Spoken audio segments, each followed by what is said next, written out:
What's up, everybody, and welcome to Uncovering Unexplained Mysteries for Wednesday, November 16th, 2016. And we're here with Mike.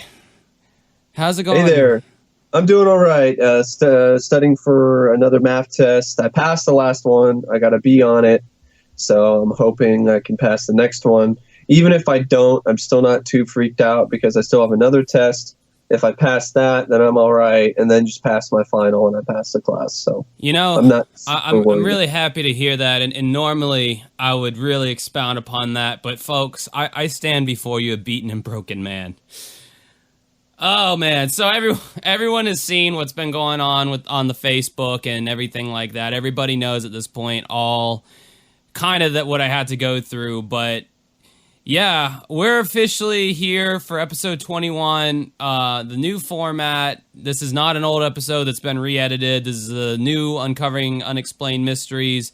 Oh my god, all that crap that I had to go through the last few weeks after getting that cease and desist letter has just been just so stressful, and oh my goodness, it would be. Yeah. You know, I mean, to me, it's so...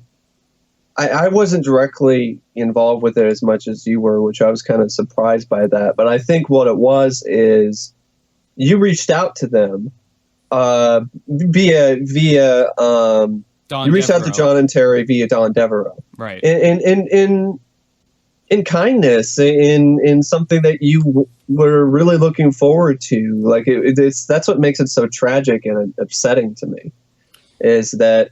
You know, that's the response you got from arguably probably a couple of your idols, really. Yeah, I mean, it's crazy because I send Don the letter. You know, I do episode 19. It goes great. I mean, it's I still listen to that interview to this day. I think it's a fantastic interview.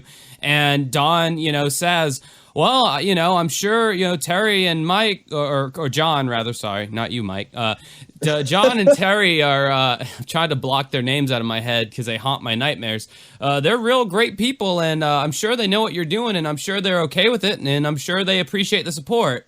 And, you know, he talked about how he sent my letter to them as well, which I mean, looking back, it's like, why would you do that unless you were trying to give them a heads up that, hey, there's some guys out here that's doing a podcast. I think he was doing it out of kindness and respect. I don't think he did it out of, oh, hey, you know, remember these people are, you know, talking about your show, you know, you might want to do something about it. I don't think that's what he did. I think he did it, like you said earlier, I'm sure probably the nice people. Maybe they were when he contacted them before, and they weren't dealing with this legal stuff, and they weren't stubborn, and they weren't all talking about, you know, this or that, and basically censoring people when it comes to talking about unsolved mysteries, or having unsolved mysteries on the internet in basically any capacity. Yeah, this show has been, and I've talked to other people. There's just to mention his name here. There's a guy named John Howe who's also on YouTube.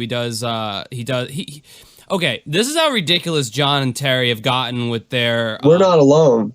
Yeah, with shutting people up. This guy John Howe, he literally has his I'm guessing it's his cell phone or something. It's not a high production kind of video. He just basically sits on his couch and he discusses. It sounds like he reads directly from the Unsolved Wiki. I'm not sure, John. Sorry if that's not what you do, but you know, he's just sitting on his couch talking about the episodes. There's no music, there's no nothing, but all he did was use the Unsolved Mysteries logo in the little custom thumbnail on YouTube, and they emailed him as well. I think he tagged them in a tweet on his Twitter account, and they emailed him and told him to stop using the thumbnails. So I mean, there's actually nothing wrong with using a thumbnail, but you know, apparently I guess technically there is some sort of copyright involved with that. But for the most part, most people on the internet, on YouTube, most companies they really do not care, and for good reason. They're like, this is free advertising. All it is a thumbnail. I mean, the video itself has no footage of the movie in it. It's not really copyright infringement. But apparently to John and Terry, they're so gung-ho and have such a stick up their ass about it that it's one of those things that, well, if it's just a thumbnail, then that's copyright infringement, which that isn't really what copyright infringement is, but okay. And if the guy was making money off the video, okay, maybe you can make that argument. But it didn't seem like, when you watch his videos, did they have any ads in front of them or ads on them in any way? I don't feel like they did. So if they didn't have any advertisements, then it's a non-profit thing. So it's a non-issue. Yeah, all that we're doing is getting people more energized and reinvigorated about the show that they want back on the air. And again, I think I mentioned in my vlog, because I did a vlog about this, I mentioned somewhere that companies do this a lot. Nintendo, the game company, they're real big on controlling the content that's out on the internet. They actually, if you review one of their games, a lot of the games that they have in their library, they'll slap you with a DMCA or something like that. So they're also very guarded with their content. But geez, Nintendo is still out making consoles, making games, putting stuff out there. See, I can understand that about Nintendo. That's totally understandable. But a show that's been off the air for 13 years? I mean, not counting, I guess. Or longer than that. Okay, if you want to count the revamp with Dennis Farina, okay, it's been off the air for about 8 years. But still, man, it's like that. They're wanting to bring the show back to a streaming service, but they're not doing any justice by messing with people like me and messing with these other people and trying to get everything. It's like they don't get it. They don't understand. That's what I think. I think they are deep down nice people. I think they just are a little bit clueless on social media and how this whole sort of internet thing works and how to, they're stuck in the 80s. And there's a lot of people that are like that. They're stuck in the 80s in terms of discussing things and making deals and stuff like that. I don't think they really truly understand the power of social media. They don't understand how it works now. They don't get that everybody's, more and more people, I won't say everybody, but I mean, especially millennials, they get most of their content from YouTube or Netflix, and that instead of fighting it like people kind of who are on the wrong side of history, in my point, instead of fighting it, most people have embraced it. And if they're okay, and like I said in the vlog, there's a difference between piracy and what we're doing and what I've done as far as transformative content. Now, if we were just like uploading old episodes of Unsolved Mysteries, that's not that's messed up. But even with that being said, and this is the messed up part of this card, even with that being said, there is a full episode of Unsolved Mysteries on YouTube right now. It's the Noah's Ark segment where under the Strange Legends, where they're talking about. And I saw another one that had commercials in it, but it was like a full episode, not just a full segment. Oh, yeah, a full episode. Yeah, I don't know if it's still up, but there are some that you can find. And this Noah's Ark segment has about 100 and something thousand views. And it's got the only thing, I guess, that the guy has that I guess he thinks is covering his ass, which obviously it did cover his ass because the video is still up there and has been up there. He's got all this fair use stuff at the beginning of the video talking about, I upload this video for educational purposes and yada, yada, yada. But it's the full segment, and that video's still up there. And it's been up there for at least a few years, hasn't it? I mean, it's been up there for longer than that. It's been up there for a long time. But that's okay. That's perfectly okay. Just freebooting an episode of the show. I mean, I guess since it has religious value to it, dealing with Noah's Ark, maybe that's the claim that they can try to make. Or a history thing, for history class. Talk about, when you're talking about the Bible. They don't cover that in history class, Mike. Yeah, I know. I'm just talking about biblical history. Yeah, there are actual classes that are Bible. Yeah, I mean, you could make that case, but it's like, why is that okay? But using a few seconds of a cover of the intro for a podcast and an alteration of the logo for a podcast, that's not okay. And again, this is becoming a big podcast, and it's reminding people, the amount of people who say, "Oh, this reminds me of a kid when I used to watch the show," reminding them of the show and being like, "Hey, well, I want to watch the show. Where can I get the show?" And we're just like a flagpole for like, hey, exactly. Get Unsolved Mysteries back. I don't understand this. We should be collaborating with them. Right. I mean, they should be collaborating with us. I mean, we're not asking for money in terms of sponsorship or anything like that at this particular moment in time, and they probably wouldn't be able to offer that to us.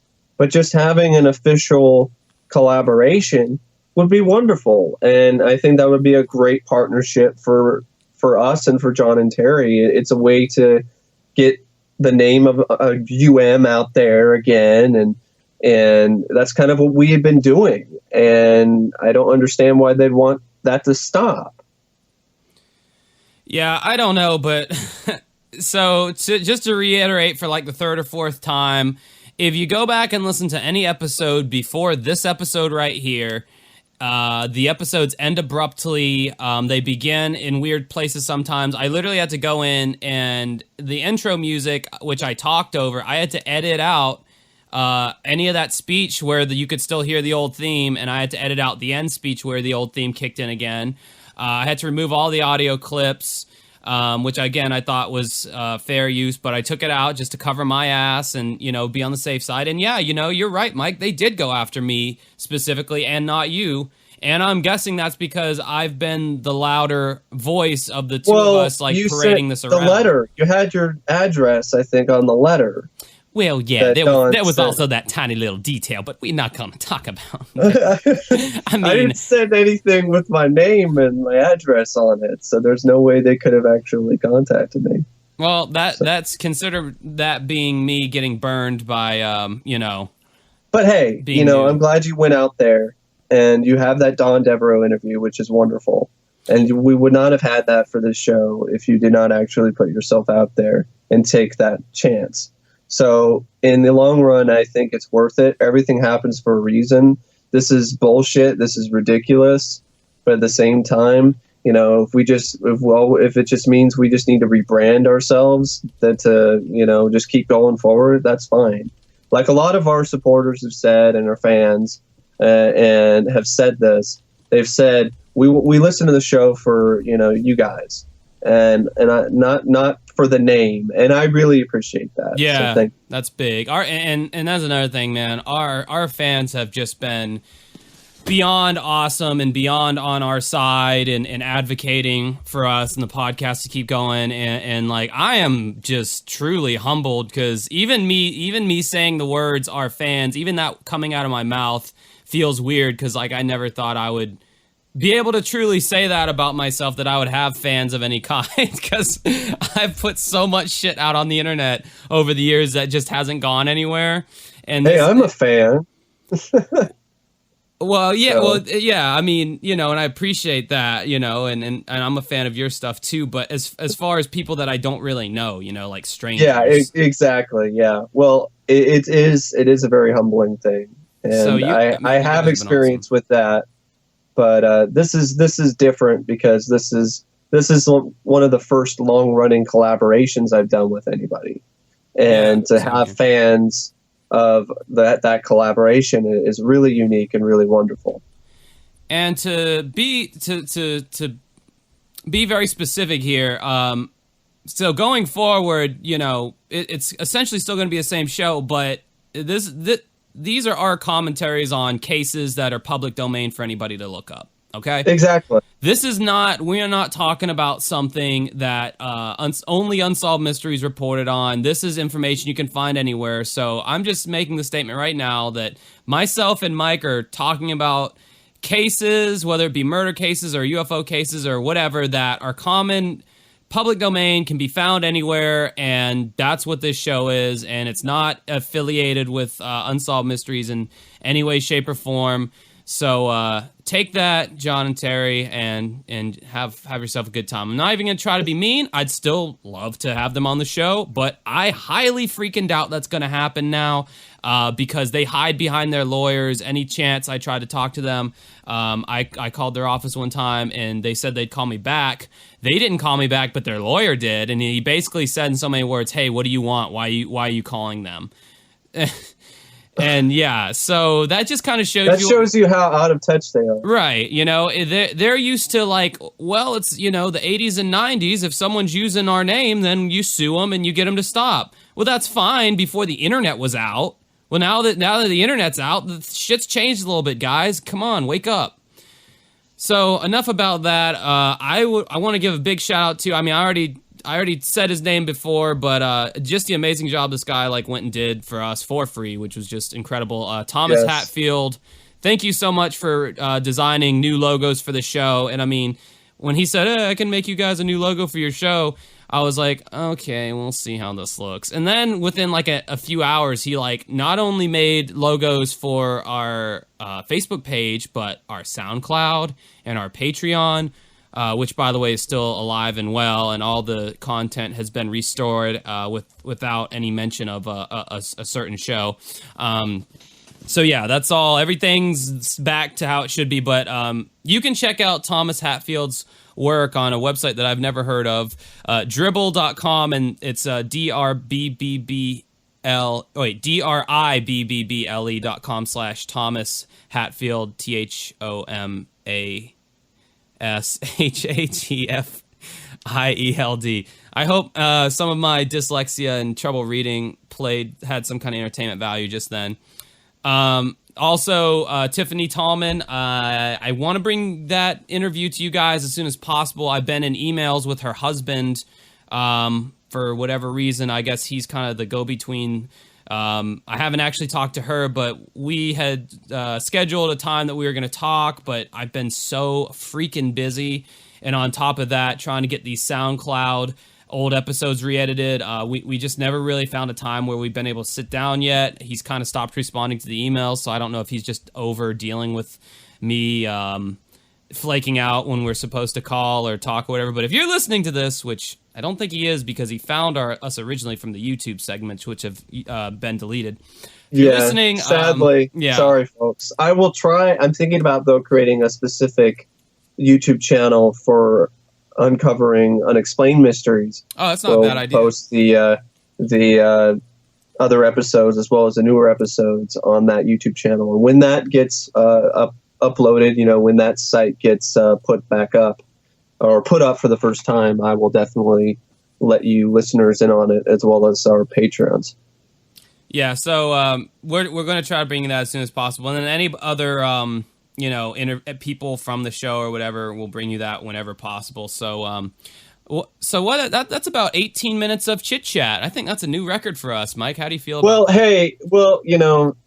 There was a lot to talk about. A lot had happened, so it was necessary, in my opinion, for us to actually have some of the chit chat at the beginning. I feel like that too. The podcast was on the brink of extinction, and the anxiety levels inside me were just tremendous because, like I said, I have fallen in love with this thing, and it felt like an appendage being cut off of me or something when the possibility of me having to delete this permanently and never doing it again was brought up, and it was very emotional for me, and I just was very depressed about it for a few days, and then I finally kind of woke up and said, wait a second, they can't just do this, and there's ways that we can still save this. So, yeah, this is basically a coming together moment, and we're all group hugging right now, like it's still back on. We're not dead yet, kind of thing. So we won't go quietly into the night. Yeah, very nice. We will not go gently into the endless winter night or whatever that was. Quietly into the night. We won't go without a fight. You got to fight for your right. No, I was trying to quote Independence Day. We won't go quietly into the night. Well, that quote is actually from yet another poem. Fight. But that's neither here nor there. Because today is our Independence Day from some certain show. Yeah, better be careful. But not really. All right, so the first case that we're going to be talking about here was suggested to us or requested by one of our Patreons. And if you want to join up with that awesome team of the few, the proud, it is patreon.com/uncovering unexplained mysteries. And you can also like us on Facebook, facebook.com/uncovering unexplained mysteries. You hear that? Unexplained mysteries. Is that okay? Is that okay, guys? Out there in LA or no, Burbank, whatever. Anyway, my anger is still kind of... I thought it was a good way for us to keep the UUM acronym, moniker. And so that was actually my idea because I thought... Yeah, man, you popped that thing out instantly. I was like, damn, we got to change the name. And you're like, no problem. It's Uncovering Unexplained Mysteries. And I'm like, oh, yeah, that's a good name. Because, like, I was trying to think of other names and, like, I don't know. Like, I guess I'm not as good as branding things as Mike is. But, yeah, all the names that our fans suggested on Facebook, they were literally all taken. Like, some people were like, well, call it the Unsolved Podcast. And it's like, that's taken. Call it this podcast, taken. I, like, looked at them all. After the names were suggested, I noticed on iTunes that they were all taken. And which, by the way, if anybody from anyone's legal team's listening, the iTunes still has the old Uncovering Unsolved Mysteries logo. That's not something that we can control on our end. I did update the image on the SoundCloud, and it can take up to like 2 weeks for that image to refresh on iTunes. So it's just going to take time, but that image is eventually going to go away. So we're not purposely leaving that up there or anything to infringe on anybody's copyrights. But anyway, getting to this case here, it's the case of Warren Fulton and Rachel Raver. This actually was a later case that aired on a particular show. Much later, actually, it was originally aired, I believe, in 2001, which was towards the end of a certain show's period. And you can definitely tell the feel of the older shows in the series because they take on a different feel. They don't quite have that same feel as the early shows do. I still like them nonetheless. I mean, as long as Robert Stack's a part of it, I'm gonna like it. But it did, definitely the older ones. Black Hope Curse was an older one, as you mentioned in a previous podcast. A newer one. Well, newer, older, earlier, later. Now everybody's confused. I did a great job. Newer, as in 2000s. So it's crazy. Isn't it crazy to think that a certain show made it? I guess I'm just gonna call it a certain show. I don't know. It's got to be the show that shall not be named. It's got to be okay for me to even mention the show name. Damn it, that's got to be all right. You could just be like UM or something like that. I think that's. It's crazy to think that show made it into the new millennium, and because technically it did with Robert Stack hosting. Yeah. Like that's because you think of it as a '90s show, but it actually had 2 seasons into the new millennium. Yeah. That's not counting the revamp. No, I'm never counting. I will never count the revamp. Although I will say that some episodes that some of the fans have wanted us to talk about have come from the revamp. I'm just gonna say right here now, I will not talk about any segment if it was only on the revamp. But I find unless it's really interesting, and I'd make an exception if we run out of other kids. Like if we get to the point where we're scraping the bottom of the barrel with the old show, then okay, but that's not going to happen anytime soon. Yeah, I don't think they even did any new segments on there anyway. I felt like it was all rehashes of old episodes. Yeah, I could be wrong. That's what I think anyway. But according to the Unsolved Wikia, I wonder if they got any cease and desist letters. According to the Unsolved Wikia, that particular, some of the episodes the fans have requested were specific to the Dennis Farina revamp, which blows my mind. Anyway, Warren Fulton and Rachel Raver. Fire.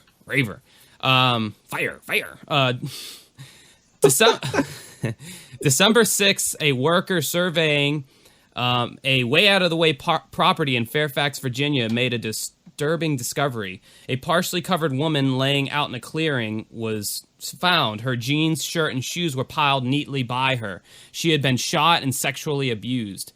The police cordoned off the area, and while they were doing so, they discovered a second body. A young man was shot in the head execution style. He, like the woman, had no identification.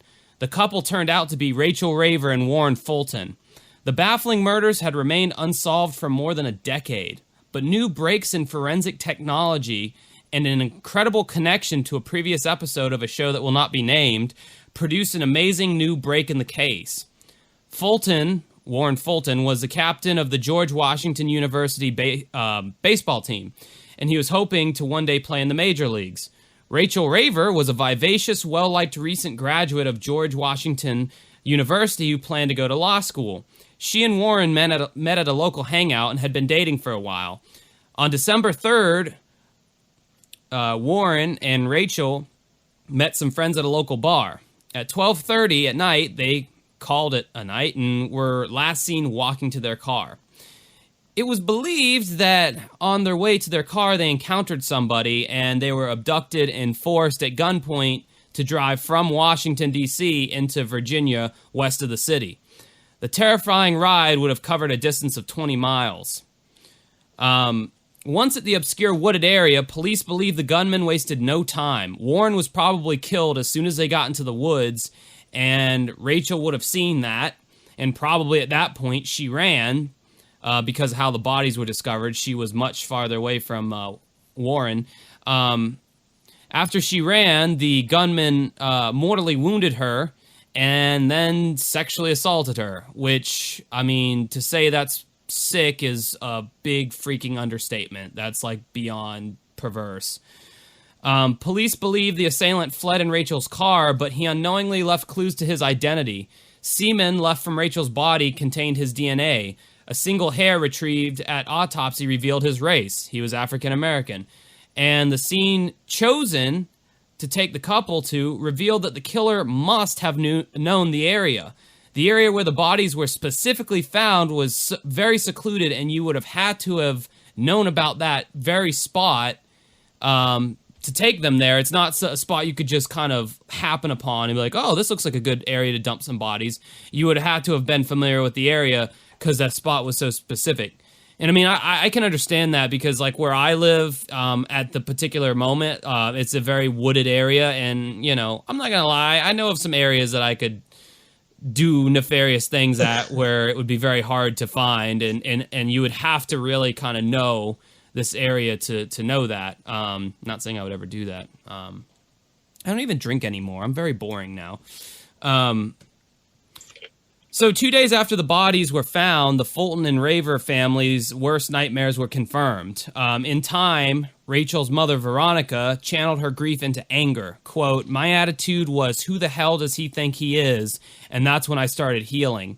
She became obsessed with seeing the killer caught. Believing that Rachel's missing car was the key to solving the case, the Ravers began looking for it. And even though Rachel's mom lived in suburban New York City, Veronica spent her free time, Rachel's mom's name Veronica, spent her free time cruising around Washington, D.C. looking for the car. She would be checking parking lots. She'd be checking all over the place. She literally became obsessed.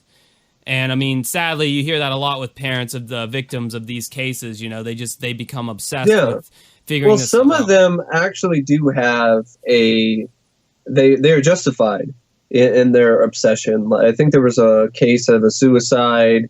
They said that this former military guy, they said that he committed suicide, but then the parents did their own investigation, and then they were like, this doesn't make any sense. There's no way that he could have killed himself this certain way.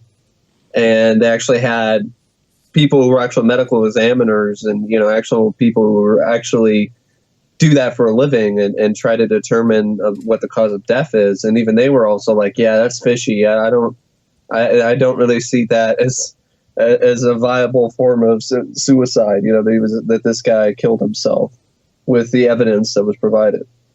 So sometimes it's justified. And it seems like it somewhat was in this case as well. I mean, sometimes there are cases like this that just happen. They're tragic and they're awful. But once the police can't really get any further with the case, it becomes cold, and that's the norm. Because a cold case, and there's not much else they can do about it. So the parents are the one that really keeps on looking into it as much as they possibly can. Right. So just as hopes were dwindling, 6 weeks after the murders, there was a break in the case from an unlikely source. In the mail, there was that Veronica received at her house. In the mail, there was a letter from the motor vehicle department, and it was a ticket. Rachel Raver's missing sedan had been ticketed for illegal parking on a street in Queens, New York. The date on the ticket was the day after the murders and 2 days before the bodies were discovered. The car was sitting unattended on a New York City street, so you can imagine what happened to it before it was discovered. There wasn't much left of it, and they show a picture of the car when this car was discovered, and it's literally like the stereotype that you see in movies where someone leaves their car unattended and then they come back and it's like on cement blocks with the tires missing and the doors missing. That's literally what this car looked like. I mean, it was totally gutted. The car was taken to a garage in New York City where it was processed extensively, and a number of latent fingerprints were developed, but were unable to identify anyone.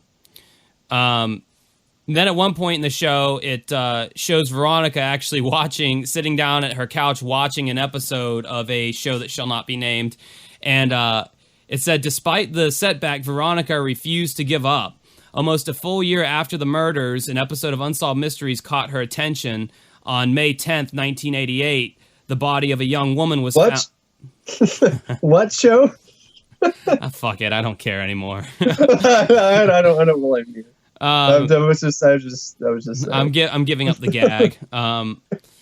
That's fine. It's fair use. Yeah, an episode of Unsolved Mysteries caught her attention, and it was a May 10th, 1988 episode of Unsolved Mysteries. Yeah, I remember seeing that one. I remember the profile, the sketch that they had of the suspect stood out to me. There's this wiry looking guy who looked like a lot like someone that was like a runner at the Olympics or something like that. He had that kind of athletic, wiry build. Yeah, for sure. The body of a young woman on this episode it was like a show inside a show when they did this before for the Dennis DePue one, but they did it more extensively for this one. It's like Unsolved Mysteries Inception. Yeah, exactly. A body of a young woman was found in Arlington, Virginia schoolyard. The victim was ID'd as Tina Jefferson, a newcomer to the Washington, D.C. area. Unsolved Mysteries came on about this young woman who had been shot, and according to Veronica, I don't know what attracted that particular episode to me. She says, I think it was the date. It was the date of Rachel's birthday. So she called her daughter Dee Dee, and she had her daughter check on it, and the detectives checked into the case as well. The case was different because the killer seemed to know his victim in this case. He seemed to know Tina, and he didn't, the discrepancies between the case were great. Rachel was white, Tina was African American. Rachel was in the company of her boyfriend, and Tina was alone. And though it was suspected that Tina knew her killer, Rachel and Warren's killings were thought to be random. Years would pass, and both murder investigations would grow cold. Till one day in the spring of 2000, a technician of Biolab 2, a Virginia State DNA lab, was routinely running DNA samples submitted by law enforcement agencies, and one of the techs was able to come up with the most vital lead either of the cases had had up to that date, and she was able to prove Veronica's instincts right. Detective Robert Murphy was quoted by saying, he got a call from the serologist in our lab, and they said, I have good news and bad news. The good news is we got a hit on your case in the Virginia data bank. The bad news is the hit is on another unsolved homicide. So now we're dealing with a serial killer. The other unsolved homicide was Tina Jefferson, which was the unsolved mystery that Veronica was watching on the TV. It was now scientifically proven that Tina and Rachel's killers were one and the same. Tina and Rachel's parents convened, and they had hopes that this DNA link between these murders would show similarities. The detective thinks it's more than coincidental that they were both wearing red shoes, which is apparently they both were wearing. The other case had a composite drawing of a face to go with the DNA. Re-interviewing Tina's family became a priority. Tina's sister, Crystal, went to Tina's apartment. This was a while before Tina was murdered. She went to Tina's apartment and met a guy in the complex named Tony. Tony lived in the Queens area, and Crystal, for whatever reason, had 2 pictures of this guy, Tony. And on the back of the first picture was a reference to the Queens area, and on the second picture was the phrase Hollis style. Hollis is a neighborhood in the Queens area. If any of you know who the group Run DMC is, they constantly rap about Hollis and being from Queens and all that. And the guy was wearing a Run DMC shirt. Yeah, he was even wearing. Yeah, so he was like repping his that group big time, I guess, because it was from the same area, whatever. It was a pretty tight looking Run DMC kind of sweatshirt thing. I'm not gonna lie. Yeah, it was like one of those running like suits. Yeah, Adidas. Yeah. Detectives are hoping to identify this Tony guy. He's not considered a suspect, but police would like to question him. They also want to find the man from the composite drawing. Tina was last seen alive in his presence. And with all this, going down, the Ravers have a rejuvenated sense that, the case will be solved by DNA evidence. Speaking of case being solved, I have an update. Ooh, an update. So the segment ran for the first time on Unsolved Mysteries on August 29, 2001. And the case was solved in September of 2005. Woohoo! DNA found at both crime scenes was matched to a serial killer named Alfredo Prieto, who was already on death row in California for murdering a 15-year-old girl named Yvette Woodruff in 1990. He was found guilty of the Fulton/Raver murders in 2008 and given the death penalty. Yeah. He was a suspect in other murders, including a 1989 murder and 2 double murders in 1990 in California, but he was never charged. Prieto was executed by lethal injection on October 1st, 2015. Now, what's that old quote about the justice system? It's slow, about being slow but fair, or something like that. Is justice is slow but whatever. You guys probably know what I'm trying to say here. That's definitely true in this case, because this was 1988 when the segment aired, but I'm guessing the first murder was around that time as well. I was born in 1988, so basically this guy had been on the run for as long as I've been alive. He had been on the run longer than I have been alive. So, yeah. Yeah, so it's pretty crazy. I think of my lifetime and growing up and all the stuff I've been through. This guy was basically, I don't know how he was living his life. He couldn't have been living it with a clean conscience, but obviously with all the stuff that this guy's done, this fucker has no conscience. Well, he was caught in 1990. They said he was caught in 1990. He just didn't get to trial. Okay, for these particular cases until 2005. So basically, he was caught, but his final justice didn't come until 2015. So the whole time been alive. Yeah. Okay. So I understand that. I get it now. There's like a lot of debate about the death penalty from a lot of people. Everyone has their kind of different sides about it. It's very creepy to think that. Because if you've ever seen any of these shows on TV that actually show the room where lethal injections take place, it's a very dark and foreboding, kind of very grim, scary place. But you know what? So it's very grim and scary for Rachel to be out with her boyfriend and meet their friends at a bar and leave at 12:30 at night and have some guy hold them up at gunpoint, drive them out to some field where they know they're probably going to die. And for Rachel to see her boyfriend shot right in front of her, and then her last moments of life is her being shot and then raped. That's scary too. And those are not the only people he did that shit to. He did that stuff to a lot of other people as well. So, in this case, in this specific case, this Alfredo guy, he needed to be taken off this planet. He needed to be not only locked away. He doesn't deserve to live, because in prison, as bad as it may be, you still get the benefit of life, and they can read books and they can. I see your point. It's just, I don't know. For me personally, I look at this type of thing and I'm like, well, this is kind of harkening back to the Middle Ages, when, it's just to be honest, it's like, is he really going to get out? Like, if he escaped and then got caught again, then and then killed again and then got caught, then I probably would, okay, put this guy out, take him out, because, obviously he doesn't learn anything. But it's just, I don't know. Just killing people, eye for an eye type thing is it's controversial, and I see your point, and I see other people's points when it comes to the death penalty, but I don't know. It just seems like it's really expensive. That's my thing. Putting these people on death row, paying for all the death penalty. It's really, if you look at the numbers, it's really expensive.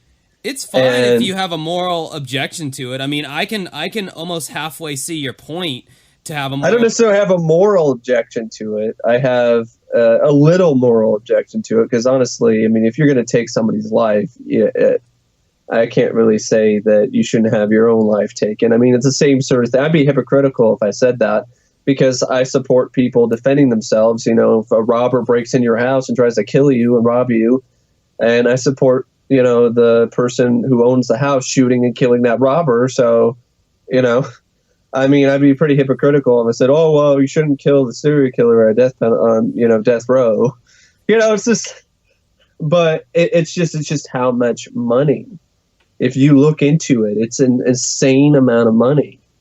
Well, it costs a lot of money just to keep people in the penal system as it is. So I mean, as it is. That's all. It's an absolute waste of money and resources that could be used for better things in our country. That's a whole nother story.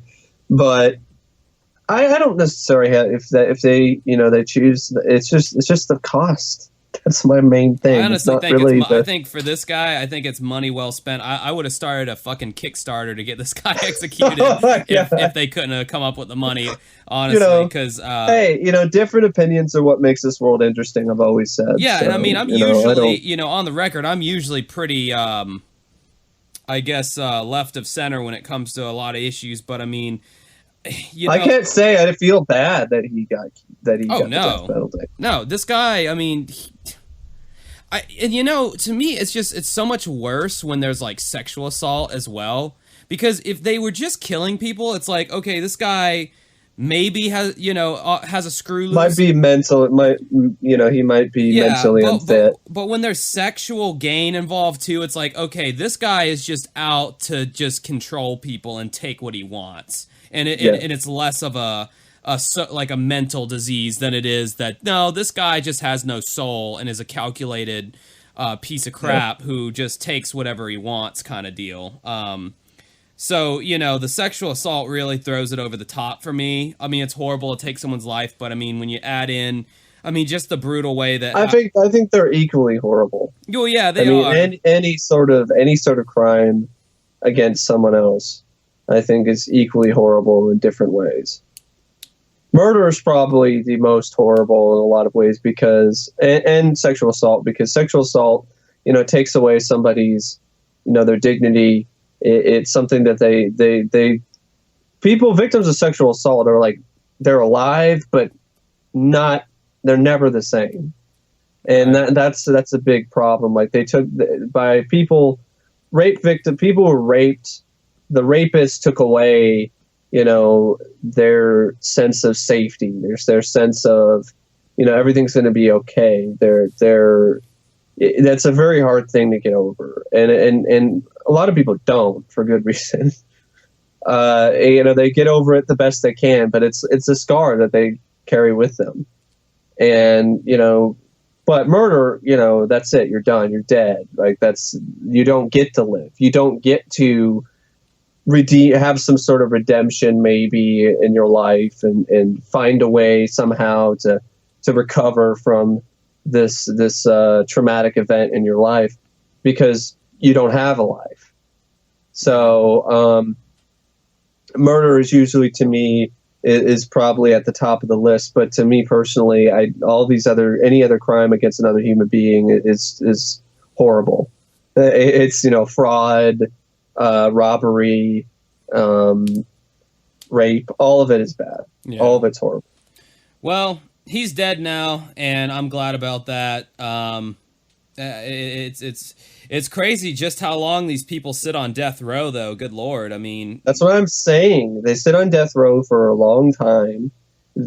Just to keep them in death row is an extravagant expense for the state and for our country. And, our infrastructure is crumbling beneath our feet, and we're spending like absurd amounts of money keeping serial killers in prison. Well, they should be in prison. On death row. They should be in prison, but I'm just saying on death row. Right. Yeah, just put them in general population and let them all kill off each other, which usually happens anyway. So. Yeah, a lot of the rapists, a lot of them don't even make it, especially the child rapists in general population. Which is so funny because, like, now all of a sudden these crooks have, like, a conscience. A line that they draw in the sand. Yeah, exactly. Like, yeah, I know I robbed that convenience store and killed that father of 3 kids and all, but you raping children, you are just disgusting, sir. Like... That's society for you. Everyone has a line that they believe should not be crossed. My line is, I feel bad if I even kill a cockroach, but that's just because I don't know. I don't feel bad about killing a fucking cockroach. There's too many of those things enough as it is. I just don't like taking life from anything. I don't know. I mean, call me, whatever, but I don't know. That's just... I understand that. That's fine. But, I'm not going to let that thing crawl around in my house. That's not going to happen. I've done better when it comes to not killing certain, insects and stuff. Like, there's like spiders, I don't know, they freak me out. And if it's in the corner, if it's somewhere where I can catch it with like a cup or something and put it outside, all right, I'll do that. But if it's in the corner of my ceiling, I can't get that thing. If I try to go in and try to catch it with some kind of cup trick with a newspaper or whatever, it'll fall down somewhere in my room behind some dresser drawer or some shit and drive me nuts. Yeah. Freak me out. Oh, I hate that. So, because I know it's in there. It's there. Yeah, exactly. Yeah, that is a really crappy feeling. Paranoia. And so I just take the vacuum and I suck it up. So, but What I hate about roaches is the whole thing, like, when, if you see one, there's, 100 more. Like, they're always creeping up on you. But there was a really nice-looking beetle that just somehow got in the house, and I just caught that and put it outside. It's a beetle. It's not going to do anything. Yeah, beetles are fine in my... It's not going to bite me or, they don't creep me out as much as spiders do as well. Yeah, well... All right, so that's that case. Moving on to a case that old Mikey here picked out. I picked this one because it's a case I remember seeing when I was a kid. It's the case of Ed Baker, or Edward Gerald Baker. And the main thing that stood out to me ever since I saw it when I was a kid on a rerun on Lifetime was there was this burning car in a field. And I know there's been other segments that have a burning car in a field, but this one, but I saw those other ones and I'm like, no, that's not it. That's not the one. And then I was looking through the segments that I found, and I saw this one, and then like everything just clicked when I saw like the opening, and there's this burning car in the field, and there's this guy in silhouette standing in front of it, and then I'm like, that's it. And it was an immediate connection, and it was really. I knew then that I absolutely had to talk about this case. Now, and also I think this case is somewhat interesting with the fact that, is he dead? Is he not? Did this guy kill himself, or is he killed by somebody else, or did he fake his own death? Ed Baker was a wealthy Texas millionaire who had made his fortune in oil and creating oil rigs, not really oil rigs, but, drilling for oil in Texas. Mm-hmm. It's a big thing in the 80s. This occurred in 1985 in November. So November 8th, 1985 is pretty much when this supposed disappearance or murder happened of Ed Baker. Now, he founded Vanguard Groups International, one of the fastest growing businesses in the United States at the time, alongside his second wife, Mary Walker. And people tended to trust him. He looked like a trustworthy guy, and then that smile on his face, it looked like a kind of cherub look to him, because he's kind of this, stocky guy, It didn't look like he'd harm anybody or screw anybody over or do anything like that. I was watching an episode of Unsolved Mysteries the other day, and it's a fraud segment. It's one we'll probably eventually get around to talking about. But they described the guy as having a moon pie face. Yeah. And I thought that was so funny. I'm like, no freaking way. Unsolved Mysteries just made up a term describing someone using a delicious snack cake. And then I actually looked it up, and yeah, that's actually like a real terminology to describe someone with a really round face. Now, if I could have went back to the Mike Morris story, you guys, and I could have had more polite words to describe him, I would have said this guy has a very big freaking moon pie face that I want to slap very hard. So after this business, Vanguard Groups International prospered, he developed sort of a midlife crisis. He divorced Mary after 10 years of marriage. Their relationship fell apart due to, various things. They weren't getting along very well. There was arguments and so on. And so because of this, he ended up having more time to himself. And he spent this time gambling.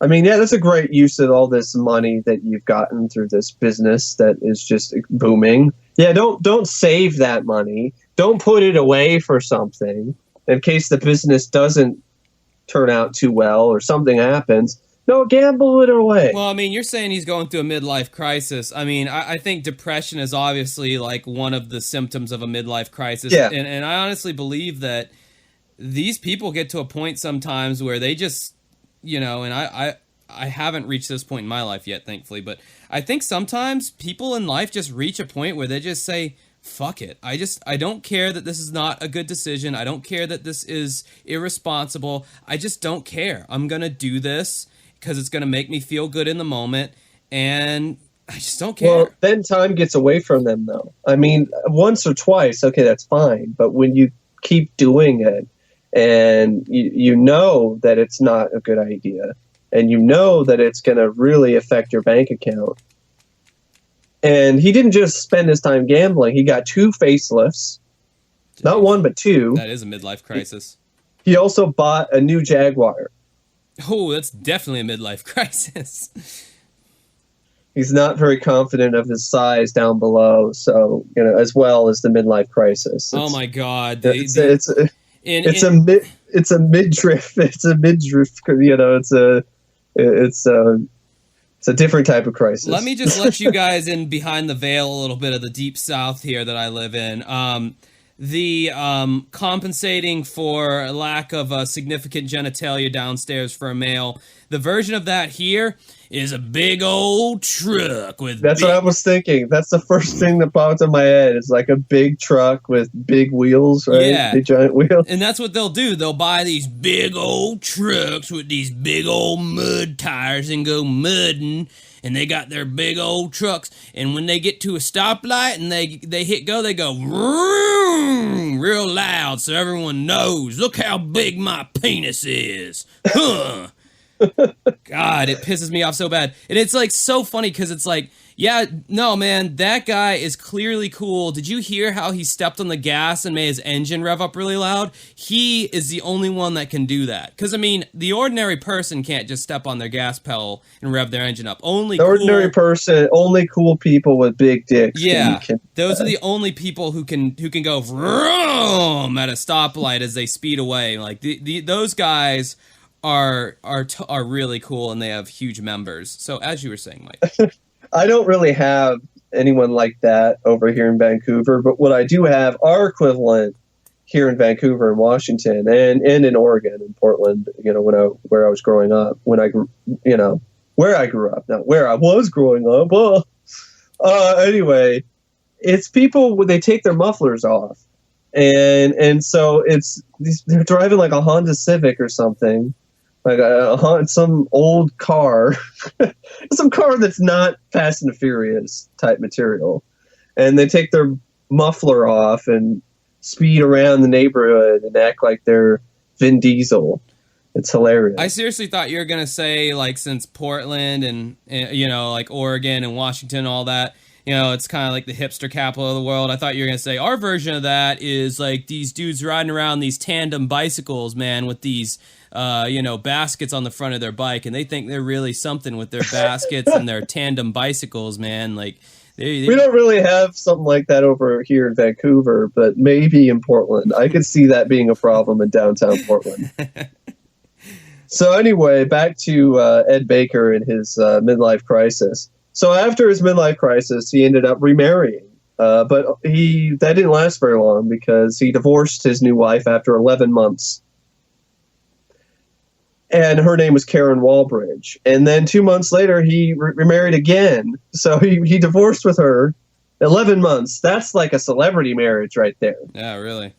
Or a midlife crisis marriage. Yeah. And then he remarried again, this time to Sandra Hoff, one of his employees. And soon the business started crumbling. And Baker started spending investors' money to support his extravagant tastes. Bad idea. His attorney, Ward Busey, warned him that he could face jail time. Understandably so. That's fraud, essentially. And it's embezzlement. That's embezzlement. It's not really fraud. It's embezzlement. Yeah, that's a pretty jaily thing to do, spending company funds. So in October 1985, Ed asked his investigator, Bob Gale, no relation to the producer Back to the Future, different Bob Gale. Yo, thank you for clarifying that, Mike, because I'm sure everybody was wondering. Because I'm sure everybody knows the producer of Back to the Future's name. Sorry, that's me. That's my movie nerd coming out there, coming to the surface. Great Scott. So he asked Bob Gale to run a background check on a source from which he had borrowed money. The money source seemed to have mafia connections. Oops. Uh-oh. Ed seemed to reverse his downward spiral. But on November 6th, he showed up at Mary's home, alluding to the fact that someone was after him. The reenactment here was pretty effective. I thought the actor who played Ed did a good job as well. So Ed sent Sandra to Austin, Texas, as a precaution, and he holed himself up in his home, speaking to her by phone an hour after midnight. Well, that's pretty much the last time that she heard from him, because 2 days later, Ed's Jaguar was found burning 20 miles outside of Houston with a charred body inside. It was so disfigured that no one could tell who it was. They couldn't even tell what gender it was. That's how disfigured it was. Jeez. Forensic analysis confirmed it was Ed Baker. The police ruled it a suicide after a letter by Ed arrived at Ward Busey's office. However, Sandra calls it a mafia hit, which that's plausible. I mean, one of the sources that he was getting this money from supposedly had mafia ties. If it did have mafia ties, we could totally see the mafia doing something like this. It's like the other businessmen that were shot dead in earlier cases that we discussed. Chuck Morgan, etc. People like that. So while Busey supported the when I hear Busey, I'm thinking of Gary Busey. Oh God. So that crazy mofo. While Busey supported the police version of the events, Bob Gale had reasons to believe the man in the car was not Ed, but someone else, and that Ed had faked his death to disappear. This is so far to this day, no one has answers as to what had actually happened that night. It's funny, on this show, this is not the first time that, the more I watch this show and delve into it, the more I start seeing, kind of similarities of human behavior, like extreme human behavior. And this is not the first time that somebody's tried to fake their death on this show. It blows my mind that people actually do that. You know what I mean? Murder, that's one thing. I get it. You know, you can pull out a gun and pull a trigger and then somebody's dead instantly. My mind can comprehend that. But somebody like your neighbor or friend that you know, faking their own death or something extreme like that, it just blows my mind that, like, people actually do that and, like, go to those lengths, you know? I can see that if they know that someone is out to get them, or they know they broke the law, and they want to continue their extravagant spending. They want to continue their rich lifestyle. And so they fake their death and then go to some place in the Caribbean or somewhere in South America and, you know, out of the jurisdiction of the United States, and, you know, still live their lavish lifestyle off of money that they stole from other people and from businesses. That happens a lot, actually. I'm pretty sure there's a lot of fugitives from you know, big corporations that just fled to some other country. Yeah, if you look at the map... with other people's money. If you look at all the islands that are out there, too, there are so many, like, little islands that are just, like, you know, so unknown and not really, you know, no one really pays them much mind. Yeah. So, I mean, this was a businessman who had a really big, booming business, and then things just didn't do where it started to crumble. The oil market fell. And then, you know, he was stuck with a business that wasn't nearly as profitable. And he was so used to having this extravagant lifestyle, and he did not want that to end. That happens a lot with these businessmen, with these people. It's like they're so used to just spending money like it's nothing. And then when things, you know, fall apart, you know, they're just not used to not being able to do that. It happens with athletes as well. There's a lot of athletes who've gone broke. Just a few years, just a couple years after they retire. So, Eddie, this guy was taking millions, like big money. So this wasn't like little bits here and there. He was taking millions of dollars from other investors. So he was definitely committing a lot of crimes, big crimes there. And so Terry Bird, he was an arson investigator who came in and he looked at the Jaguar. He said somebody was obviously trying to burn the car, but it was a rather crude effort. We found 3 gallons of gasoline inside that vehicle, and around that vehicle, more than enough to sufficiently burn it up, which I thought was interesting. If it was an expert, I don't think they would have done that. If it's a mafia hit, would it be really crude? They tend to not be that crude. They tend to be pretty accurate and deadly accurate. And then the letter itself seemed to, I don't know. It's a suicide note, but it doesn't seem like it. It seems like it's prepared and not in a way that's like, oh, they thought of it. It doesn't seem like there isn't a lot of truth to it, or it doesn't seem sincere. This is the letter that arrived to Ward. It said, "Dear Ward, if you are reading this letter, that means that I am dead. I have had some threats on my life. You've been a good friend to me. Please take care of Sandy and the kids and do what you can for them." Why didn't he send this letter to Sandy? But he says, enclosed another letter I'd like you to take to Sandy and give it to her for me. Okay, all right. But it's just, I don't know. I mean, it's just very... if you read this, that means I'm dead. All right. That's kind of like... I don't know. It's kind of like comical in a way. It's like, hello, if you read this, I am dead. Like, I don't know. It's just like, what? So maybe he's covered. Maybe it's like he wants them to read that. That reminds me of that one guy or something. Oh no, he didn't say he was dead, but it was the guy who got away with this crazy robbery at this bank that nobody saw coming, and he was so brazen about it that he stole this money from the bank, all this money, even went to the airport with bags of money, and still got away with it. And his wife got this letter that's like, "Oh, I've just decided to do this." That kind of thing. Yeah. I'm going to do this. You're just like, what? Those people are also fascinating, like your DB Coopers and all that. Just people who are like, yeah, this is happening. I'm going to do it. And, and I'm going to get away with it. Or like the tunnel robbers or whatever, it's just like the balls that some of these people have. I mean, I am so not ballsy that, if I was to ever write a suicide letter, it would say like, I might be dead. If you're reading this, I might be dead because I might have chickened out. I might still be alive and well, or I don't know. Maybe I went through with it, but it's really up in the air at this point because, it's kind of a scary thing to think about, and it's very final. So I might still very well be alive.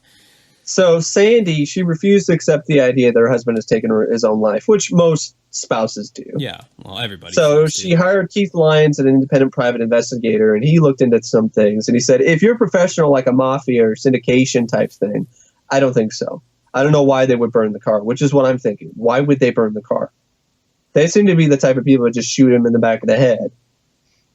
It seems to be somebody who was paid to kill Ed Baker, and that's exactly what they did. Ed Baker did not commit suicide. However, Ward Busey disagrees. He said, the letter I got said that if you're reading this, I am dead. How did he know he was going to die that night, unless he planned to kill himself? Maybe, but is that really a suicide? Well, he didn't talk about taking his own life. He just said, I'm going to be dead. Well, I mean, like, also somebody could have like have him write that letter at gunpoint or something. I mean, that's happened too, Or he could have made that up, wrote it that way, and said, "I'm going to be dead, so nobody come look for me because I'm going to be going to Aruba." Aruba, Jamaica. Ooh, oh wait, I better stop. I'm gonna get sued. That's a great song. I love that song. And the Kokomo. We'll get there fast. And anyway, I'm thinking of coconut with a little mini umbrella in it. So Ed decided he was probably going to go to jail and decided to get Sandy out of town so that she wouldn't be implicated. He said goodbye to everybody that he loved and went out to this field that he knew about, set his car on fire, and shot himself. So he kind of set his car on fire and then shot himself? Like, I mean, that's some big commitment to that suicide there. I mean, it's kind of like, all right, the car's on fire. Guess I got to shoot myself. I don't know. Yeah, that. Could you also kill yourself by just setting the car on fire? I mean, that dog don't hunt, Mike, as my granddaddy used to say. So Bob Gale proposed a different scenario. He believed Ed Baker staged his own suicide. He said, I feel the possibility that Ed could arrange something like this with a different body in that vehicle. Ed was a very intelligent man. A man who took in, as he was told himself, $66 million the last year he was in business. And a man capable of faking his own death.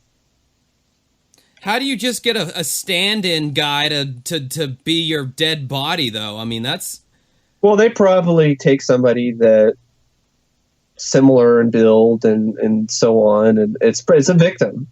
It is what it is. Yeah. I mean, usually that's what happens. That is a victim. That is somebody that they purposely set up to die so they can go on, live their life of crime. This has been a very heinous episode of Uncovering Unexplained Mysteries.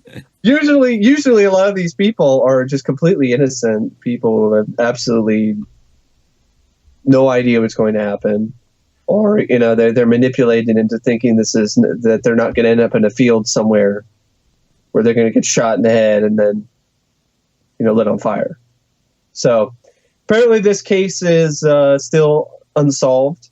But since the segment aired, nearly all the witnesses in the case have died or passed on.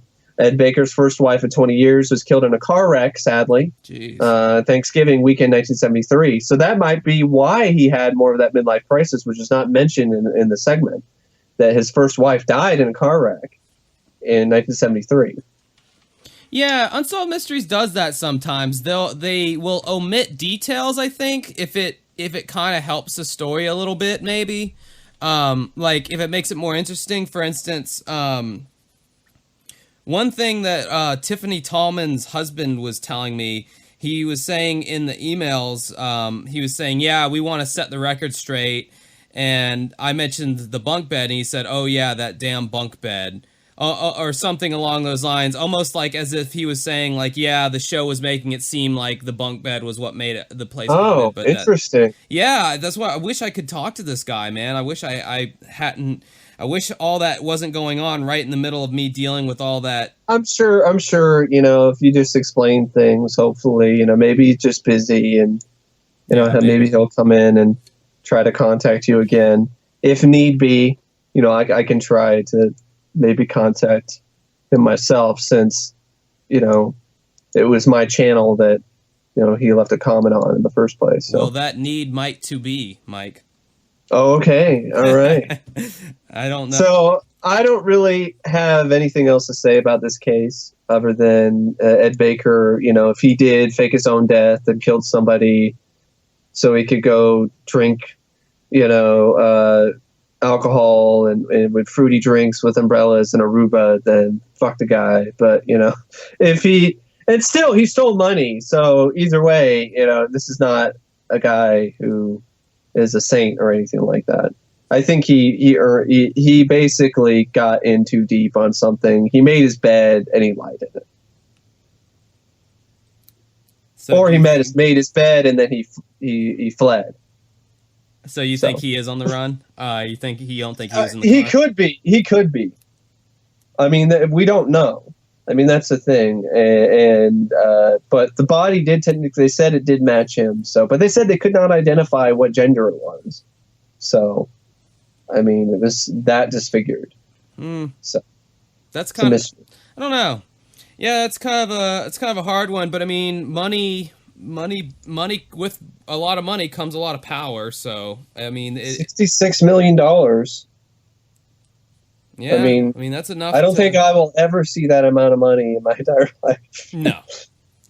That reminds me of a review on our iTunes or whatever. Someone commented on, and they reviewed, and they said 3 things I learned from the show. The host that's from Florida has seen $100,000 in person, and then he went on and he listed a few other things which were true. When on this podcast have I ever said that I've seen $100,000 in person? What the hell? I don't remember ever saying that. Like, that was one of the things they said. Was that when you mentioned something on the tunnel robbers case or one of these other cases, and you're just saying like, I don't think I will ever see $100,000 in person? I think that's probably what you probably said, but then he interpreted it as you have. I did say like, maybe because I think I was talking about how the money is, how heavy money is, and maybe there's no way I would have said I've seen $100,000 and blah blah blah. Like I don't think I would have been that dumb to like just say that like and it not be true, or maybe I would be. I don't know. I thought that was a funny story though that they said that. I'm like, I don't remember ever saying that because I haven't. Like I have never seen $100,000 in person. Like I have not. Well, neither have I. And we never will. All right. Well, moving on to a rare kind of thing that we do, but again, it's time for it to be done. We want to tell you guys a little something about your fellow listeners. I mean, it's a good thing to know and to know who is listening to this podcast. And this time around, I would like to spotlight someone named Hannah Elizabeth. And a story that happened to her that she told me about, and I just wanted to share it because it's so unbelievable. It's crazy. So apparently she gave a man, and she's out now, but spent time for this.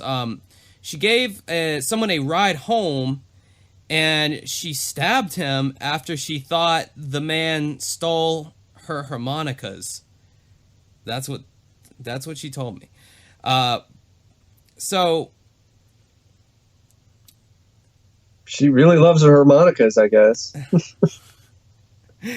So she remained in the Sarasota County Jail because she didn't have the $25,000 bail or whatever.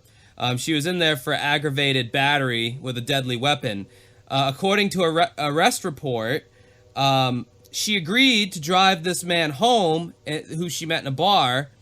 And then the two went to a Taco Bell where the passenger, who she gave a ride to, bought a bag of tacos. When the passenger got out of her car, he grabbed the bag, or what he thought was the bag of tacos, but later said that he may have mistakenly picked up the wrong bag.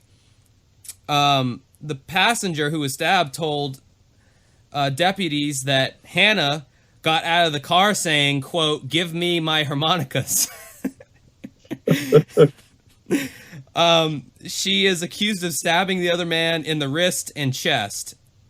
So, yeah, if you ever... Don't steal her harmonicas. If you're ever around Hannah, don't fuck with her harmonicas. And she had more than one. Like... Usually people just have one. Maybe she was really a professional and she had harmonicas for like every key, you know, because there's different keys of harmonicas. So, and I mean, maybe she kept them in a bag that was similar to a Taco Bell bag, but that was crazy. Don't do that. Nuts.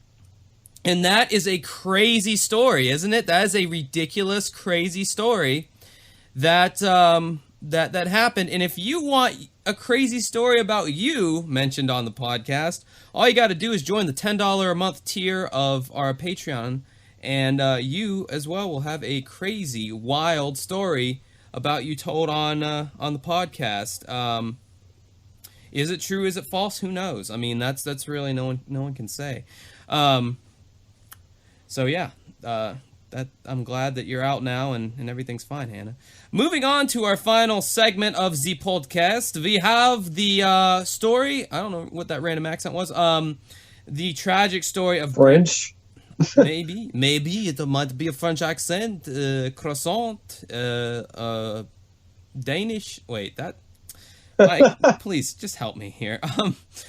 We got. I can't. I'm sorry. I know. I can't help you. That's on what that. the doctor said too. Unfortunately, the case of Brandon Lee, Bruce Lee's son. The very infamous case. I mean, super infamous case. I remember hearing about this case as a kid. I mean, outside of Unsolved Mysteries. I knew about this case before the show, and I'm very. This one hits home for me personally.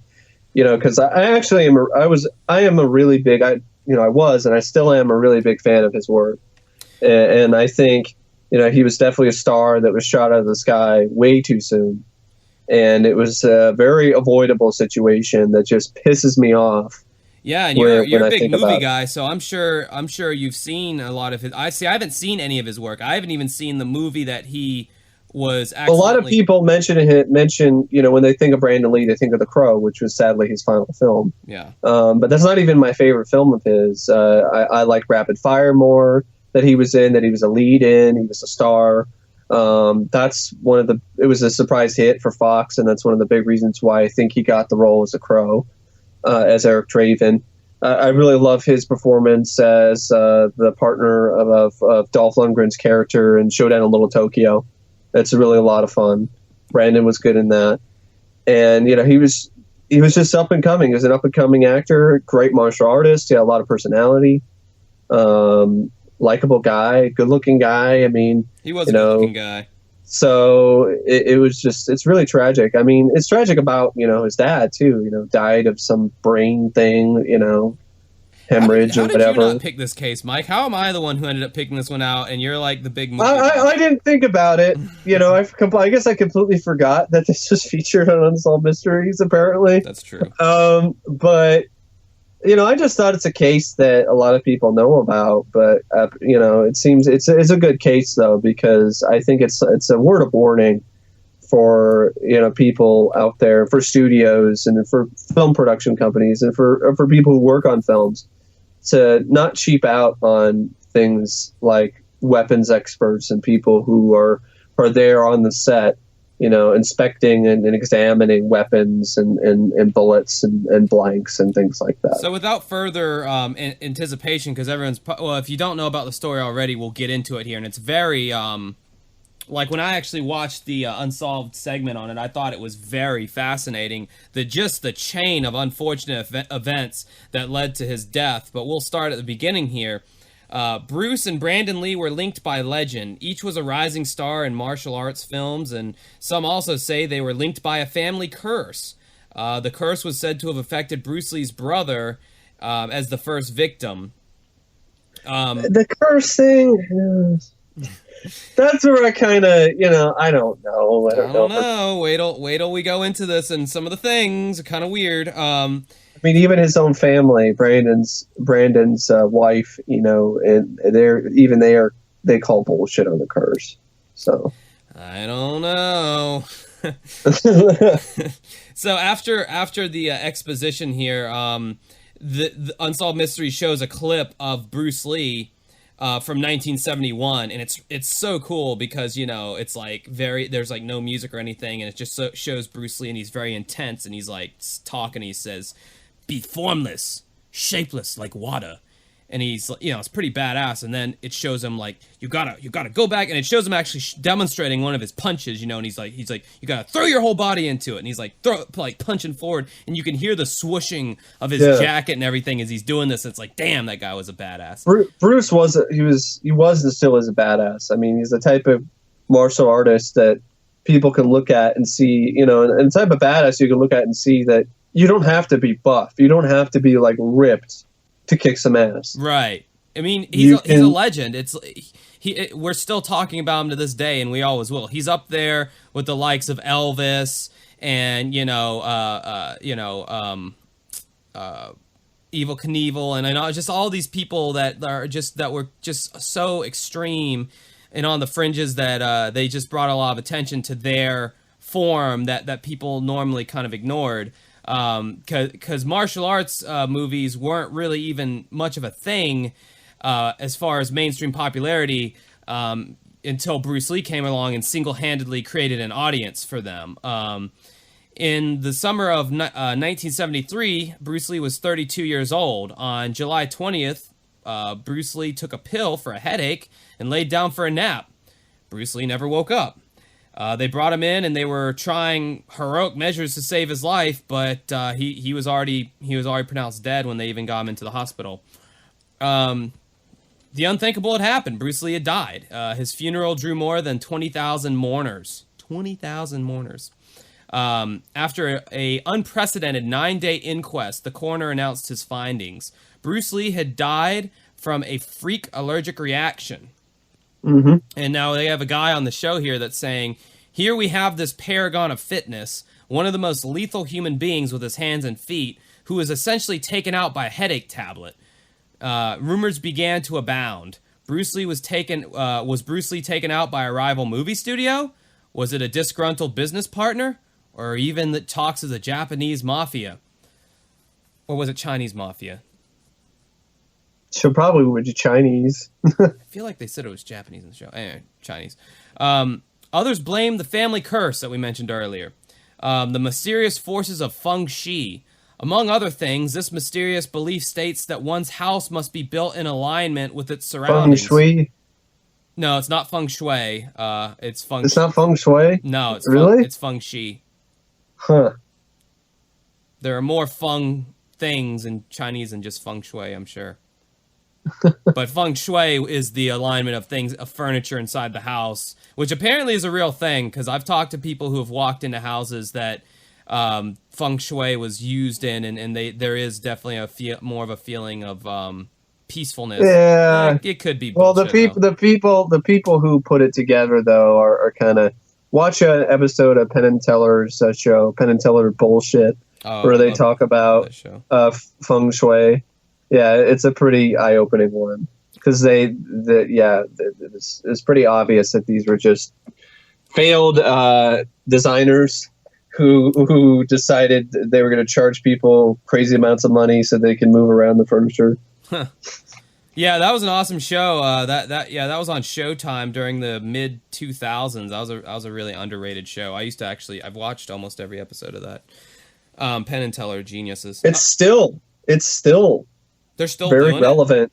No, it's still very relevant. Oh yeah, to this absolutely. Day. Absolutely. That was a great show. But anyway, this feng shui, among other things, it states that the house must be in alignment with its surroundings. Bruce Lee's house was said to be misaligned and would therefore bring bad luck. And boy, did it.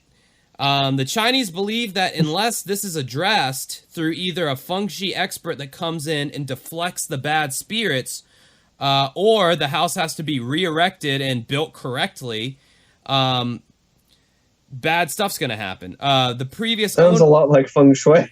That's why I'm getting confused. I'm telling you, they said feng shui. Well, I think they mispronounced They it. might have meant feng shui.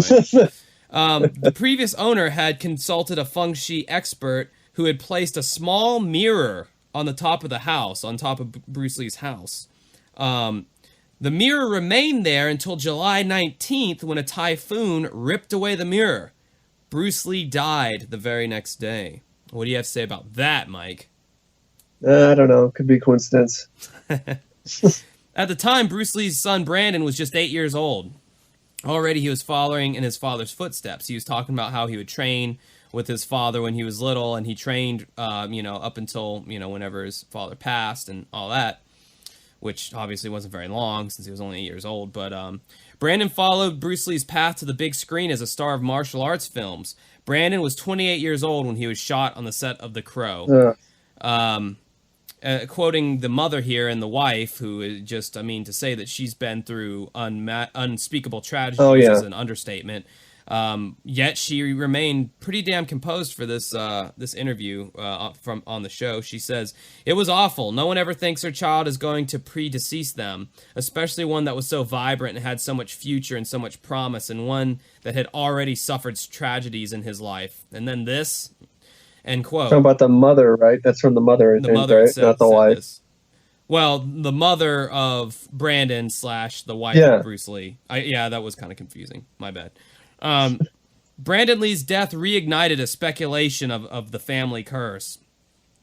Nearly 50 eyewitnesses, a dozen ballistics tests, and other tests had been performed. This is a story that was pieced together by Detective Rodney Simmons and Brian Pettis of the Wilmington, North Carolina Police Department. The bullet that was destined to kill Brandon Lee.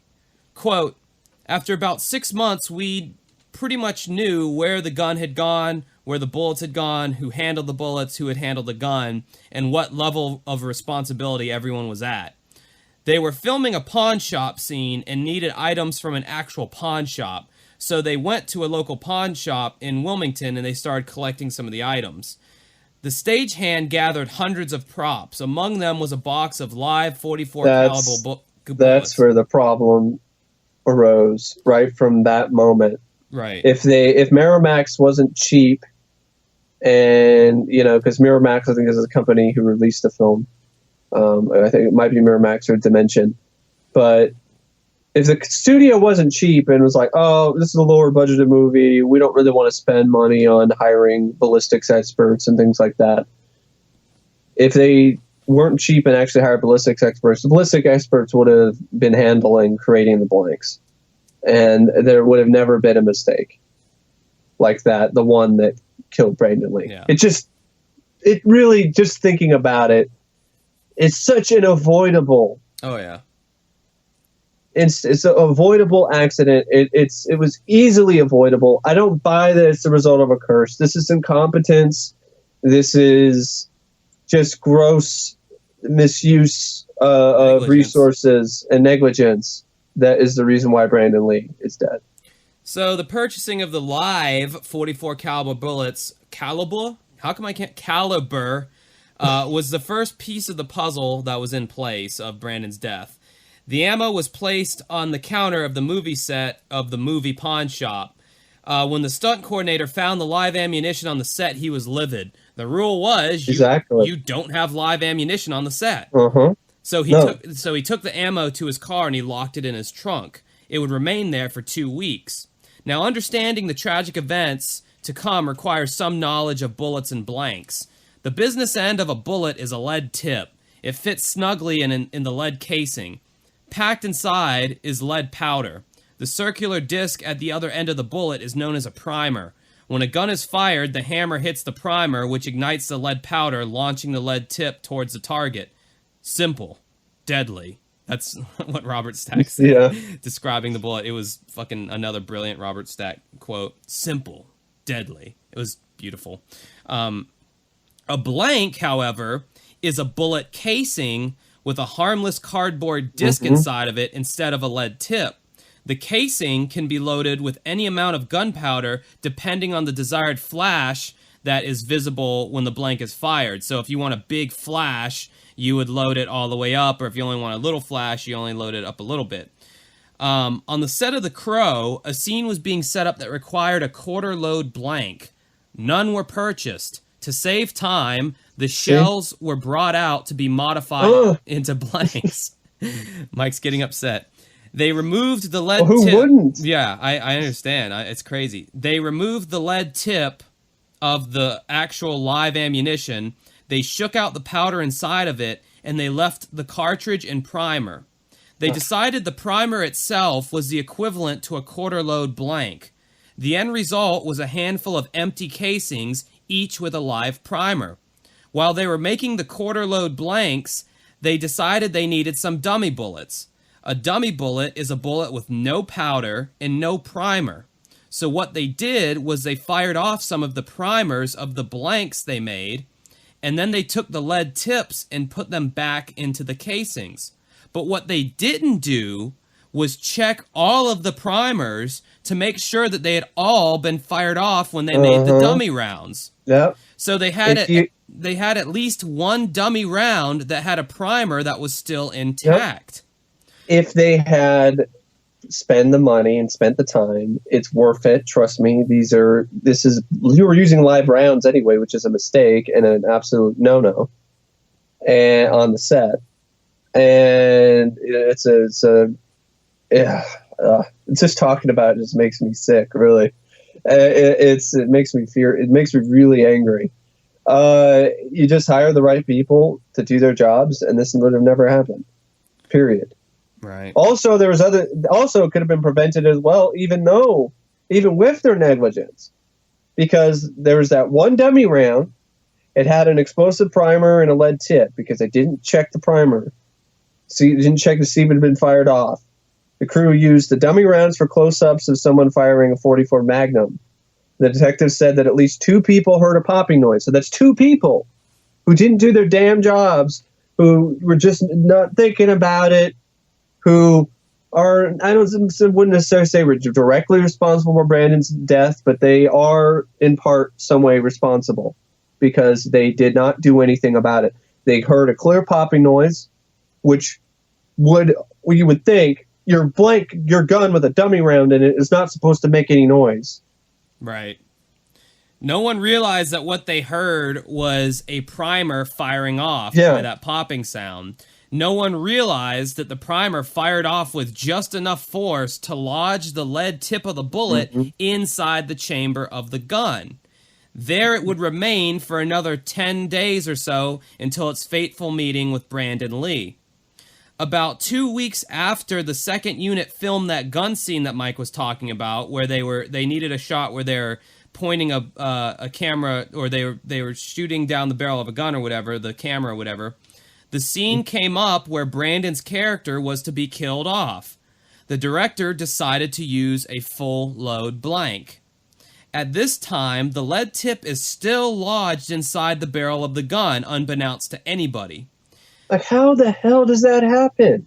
The director gives the gun to the actor, and that bullet being lodged in the barrel, and the barrel, and having a full load blank in the gun, was the equivalent of a live .44 caliber bullet being discharged. The bullet, they might as well have stuck a live .44 caliber bullet in the gun and shot. It was literally the same thing. The bullet launched out of the gun and into Brandon Lee. North Carolina officials concluded that the film's biggest failures were not having a gun expert on set and taking shortcuts to save on time and money. However, the chain of negligence was so long and involved so many people that convicting any one person was unlikely. No criminal charges were filed, and in the end, it seems like Brandon Lee was truly a victim of circumstance. Or was he the final victim of the family curse? No. It wasn't a family curse.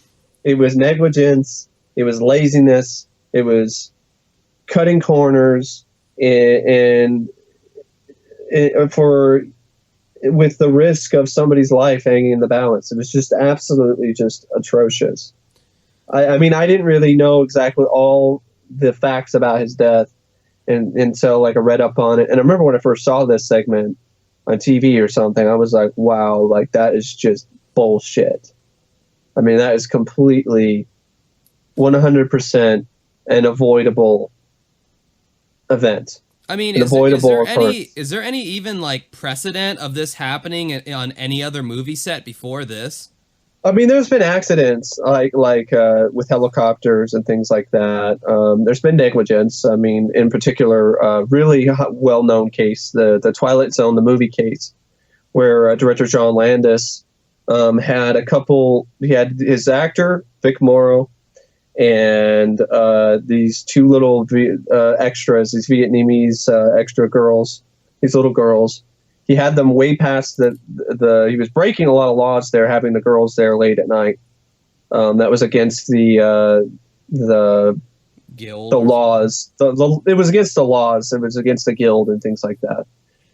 And well, against the advice from the helicopter pilot who said, you know, because an explosives expert, because what he wanted these explosions to happen like really, really close to the ground and have helicopters fly really close to these explosions.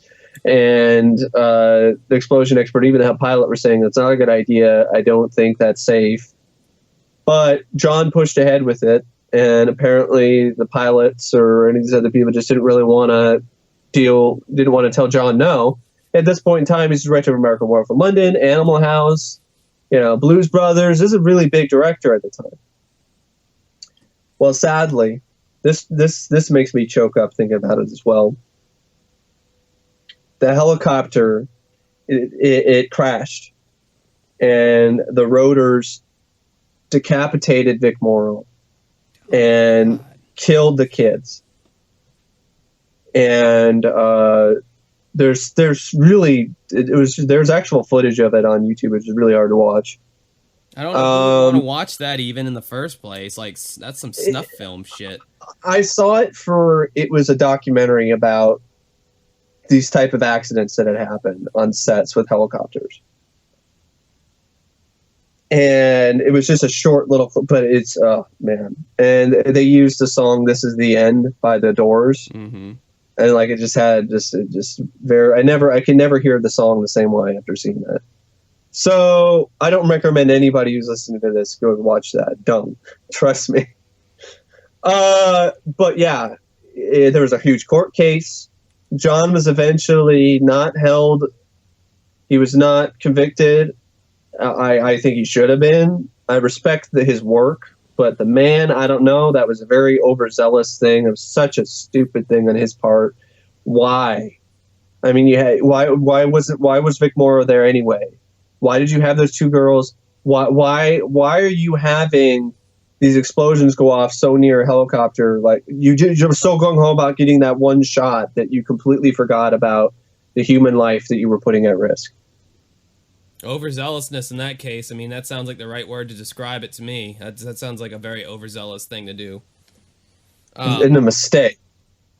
Huge mistake. The Brandon Lee situation, though, that's just, God, the chain, just, I mean, it's like... Well, it's overzealous as well. I mean, it's the company and the studio being like, oh, we don't need to hire a weapons expert. We don't need to spend money on that for this movie, The Crow. And, dude, all they would have had to have done was just eyeball the damn primers on the dummy bullets. That's all they would have had to have done, is just do a once-over and just make sure they had all been... Or even after they messed up with that. Just check the gun. Make sure there isn't anything lodged in the barrel. I know it's not something you think about, but you're still dealing with a gun. Yeah, it's a prop, but... I think you would be extra careful since you were cutting corners and using live rounds to begin with. I would think so. But all of this could have been avoided. Studio doesn't cut corners, hires a weapons expert. This would have never happened. The weapons expert would have checked. He would have known. First off, they would not have been using live rounds, period. The weapons expert probably would have paid out of his own pocket to make sure that they weren't using live rounds. And... all this could have been avoided. Brandon Lee should not be dead today. But he is. The actor, and that's a real crime. That's a real travesty. The actor who shot Brandon Lee, because this is something I had always wondered as a kid. I was like, damn, I feel so bad for that guy who shot him. His name is Michael Massey, and he recently passed away, actually, in October 20th.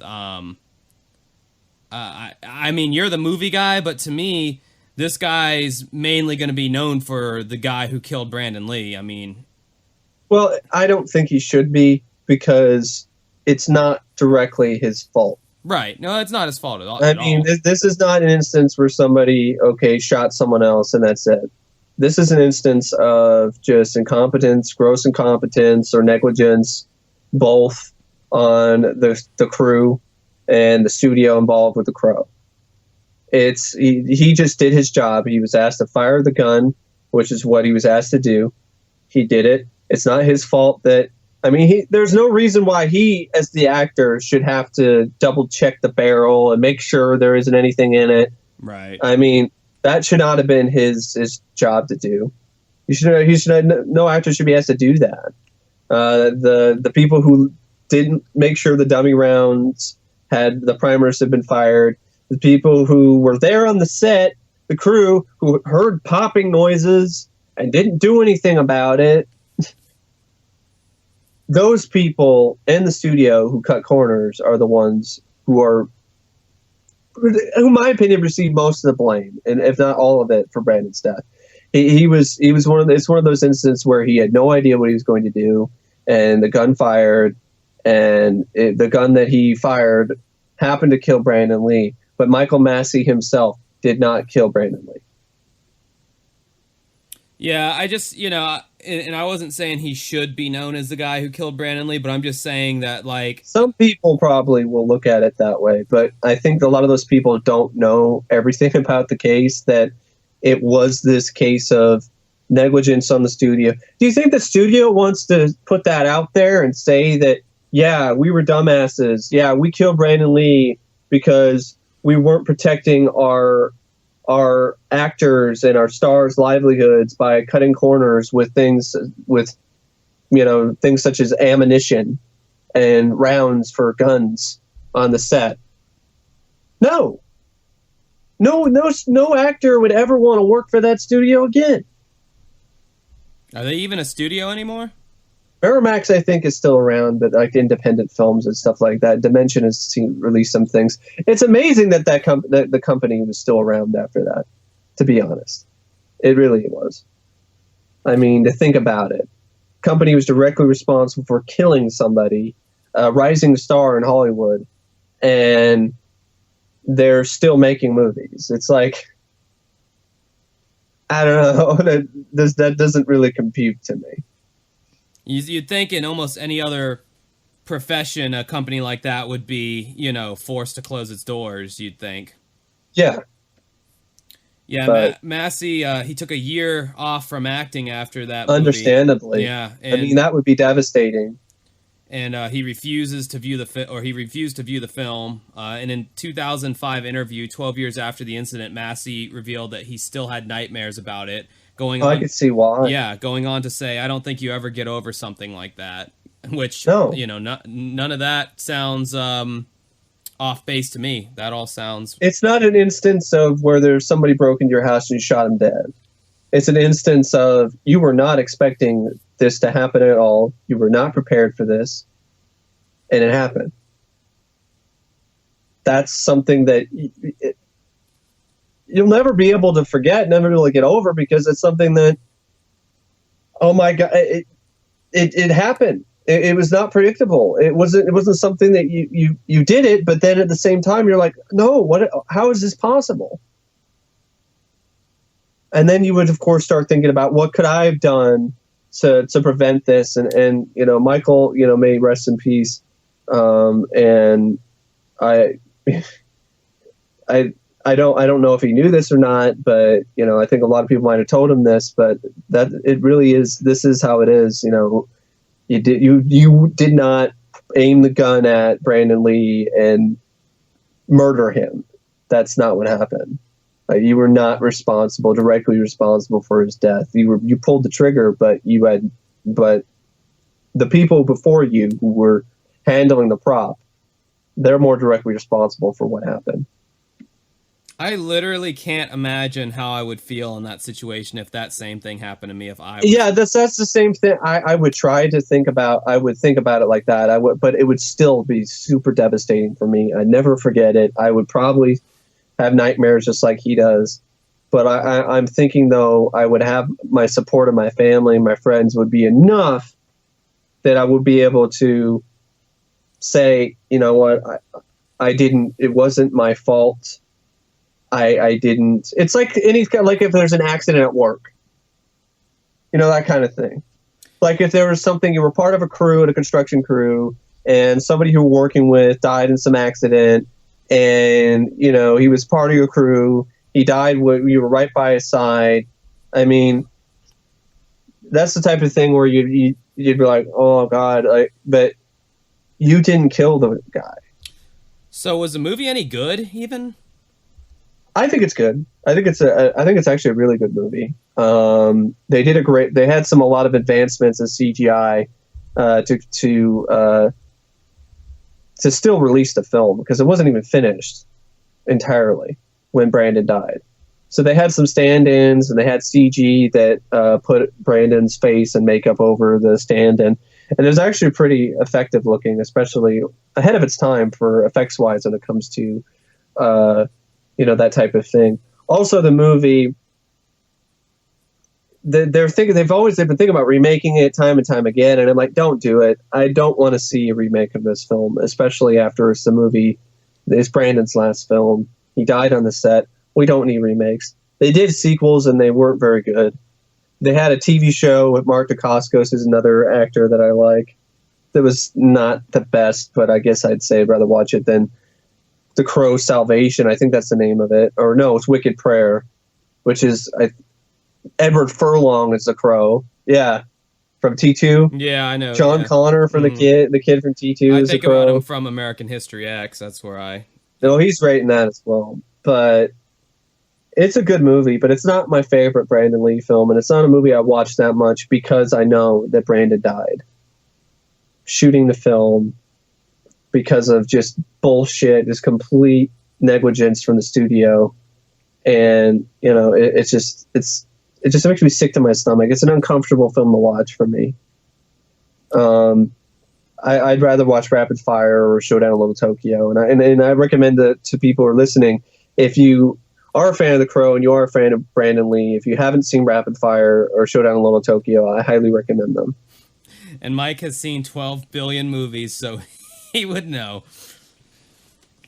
All right, well, yeah, this was... I don't think there's really any uplifting thing in this podcast. I'm sorry. Except that the podcast exists still. Yeah, we're still exactly. here. And you're not listening to this for a pick-me-up, I don't think. I think you're listening to this for the mysteries and for me and Mike's banter. And, yeah, so anyway, that is all the time we have for brand spanking new, or I should say really the inaugural Uncovering Unexplained Mysteries, the proper episode where I just said episode like I'm from the South, which I am. One where it's not weirdly edited or anything. So yeah, everything, the Patreon, the Facebook, everything is Uncovering Unexplained Mysteries now.